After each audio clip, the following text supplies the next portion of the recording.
Dans le merveilleux monde qui concerne les soins personnels, il y a aussi celui de l'électrolyse. On va démystifier un petit peu ce que représente ce domaine-là dans le monde des soins.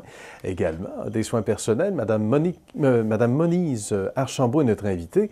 Elle est propriétaire de l'entreprise du même nom. Madame Archambault, merci de nous accueillir. Mais ça me fait plaisir. Très heureux de vous rencontrer. Parlez-nous d'abord de votre secteur un peu, parce que les gens connaissent un peu ce que représente l'électrolyse dans le beau paysage des soins personnels. Mais en détail, à quoi ça ressemble, votre profession, au quotidien? Alors, au quotidien, vous savez, il n'y a pas une journée qui se ressemble ici.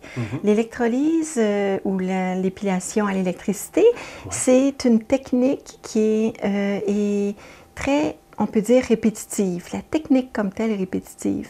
Mais ce qui fait que c'est pas répétitif, c'est que c'est les gens. Jour après jour, on n'a pas la même personne, on n'a pas les mêmes personnes, on ne fait pas les mêmes régions. Donc, c'est ce qui fait que finalement, les jours se succèdent, mais ne se ressemblent pas. Il n'y a pas de routine, malgré le fait que le geste est routinier, mais la profession ne l'est pas. Bien. C'est un contact privilégié que vous avez aussi avec la cliente, le client aussi, parce qu'il y a des gens. Oui. Mais quelque part, ça facilite les rapprochements, mais en même temps, peut-être les confidences dans certains cas. Est-ce que c'est vrai? Oui, oui, tout à fait. Ça, ici, quand je ferme la porte, on est dans un rapport privilégié, un rapport très intime. C'est un rapport où il faut faire excessivement attention à la personne parce que la personne est vulnérable. D'abord, souvent, elle est déshabillée, en partie, plus ou moins, tout dépendant de la région qu'on fait. Et la personne est... il y a une certaine douleur là, dans le traitement. Alors, déjà, ils sont plus vulnérables. Il faut faire très attention à ça. Et également, ce que les gens nous disent, il faut avoir un grand respect de ça. Et on peut aller très loin dans le rapport interpersonnel, dans les rapports interpersonnels, mais il y a une ligne à ne pas franchir. Il faut respecter je dirais, le côté privé de la personne, vraiment. Oui, surtout.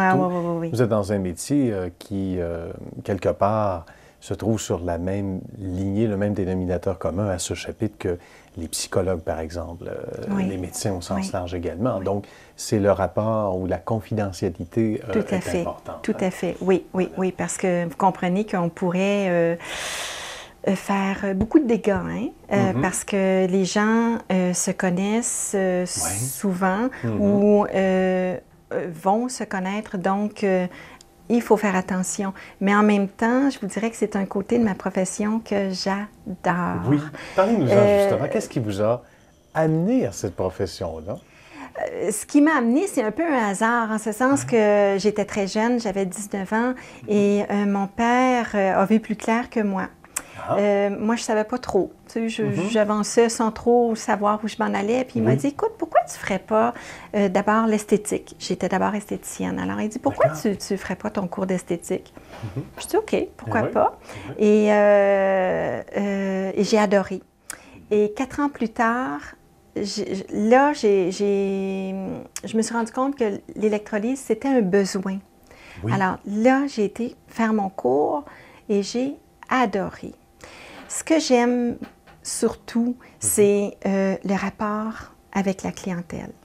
Le rapport avec l'humain. J'adore ça. Ça, je ne pourrais plus me passer de ce côté-là. Et j'aime aussi la technique. La technique, ça demande beaucoup de précision. Ça demande une bonne dextérité. Une excellente dextérité. Mais ça, vous savez, on l'a ou on ne l'a pas. En électrolyse, évidemment, il faut l'avoir. Il faut l'avoir, hein? C'est pas juste un atout, mais c'est essentiel. C'est un talent qu'on a ou qu'on n'a pas. Alors, si on l'a, ben, tant mieux, on l'utilise. Mais, oui. Quand on parle du rapport avec les gens, Madame Archambault, est-ce que ça aussi, c'était essentiel? Quand vous étiez encore plus jeune, toute petite, vous aviez de l'entre-gens déjà à l'époque? Parce qu'on le remarque chez les gens qui font votre métier, Oui. ou dans les soins personnels, même que ce soit les coiffeurs, les coiffeuses, massothérapeutes, des gens avec qui on a eu l'occasion de bavarder jusqu'à maintenant et de s'entretenir, nous disent ça, le rapport privilégié avec les gens. Est-ce que chez vous, très jeune, comme individu, vous aimiez parler au monde, vous aimiez Bien, vous entendre savez, les je autres se l'avais confier? sans m'en rendre compte. Ah bon? Et je l'ai développé parce que, bon, à 19 ans, oui, je l'avais. Ouais. Mais on n'est pas... Souvent, on s'en rend pas compte. Oui, c'est Et plus ça va, plus ça se développe et plus... moins on peut s'en passer. Bien. C'est surtout ça. Ouais, À un moment donné, ouais. donc, vous avez décidé de démarrer votre entreprise. Oui. C'est un travail d'artiste que vous faites quelque part. Ça ressemble à ça. C'est à peu près dans la même fenêtre. Et on dit souvent que les gens qui sont des artistes ont un peu de misère à démarrer une entreprise. Ça n'a pas été votre cas, visiblement.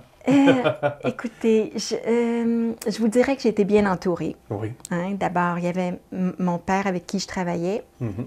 Et il y avait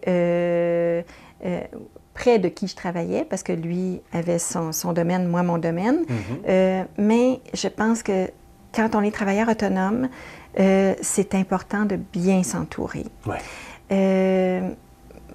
Il y a vraiment l'association, les distributeurs, tout le monde qui gravite autour de nous, ils sont importants. Ouais. Bon, il y a nos professeurs, il y a le comité sectoriel, il y a tout ça, là, tous ces gens-là. Là où ça a été un petit peu plus difficile pour moi, c'est tout le côté paperasse administratif. Ouais. Ça, là, j'aime pas ça. toujours très sexy, là. Et mon comptable vous dirait qu'il m'a sauvé la vie. Heureusement qu'il était là, mais il faut un bon comptable. Voilà. Donc, une bonne équipe au sens large. Et parlant de l'équipe, j'en ai qui travaille pour vous, évidemment sur place ici, là.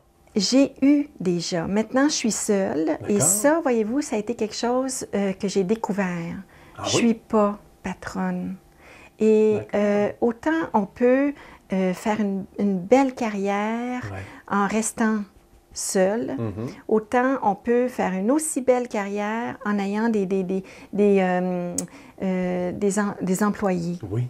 Mais il faut juste se connaître. Moi, je ne suis pas patronne. Pas du tout, du tout, du bien. tout. Ça, c'est pas moi. C'est pas que j'ai pas aimé l'expérience, mais disons que je la laisse à d'autres. Oui. C'est pas à l'aise nécessairement. Je préfère être avec ma clientèle que de faire de l'administration. Très bien. Ouais. Et je suis certain que cette clientèle l'apprécie également. Bien, Madame Archambault, merci beaucoup d'avoir partagé votre belle passion aussi éminente à nos yeux. Ça me fait plaisir. Et bon succès, bonne suite. Merci.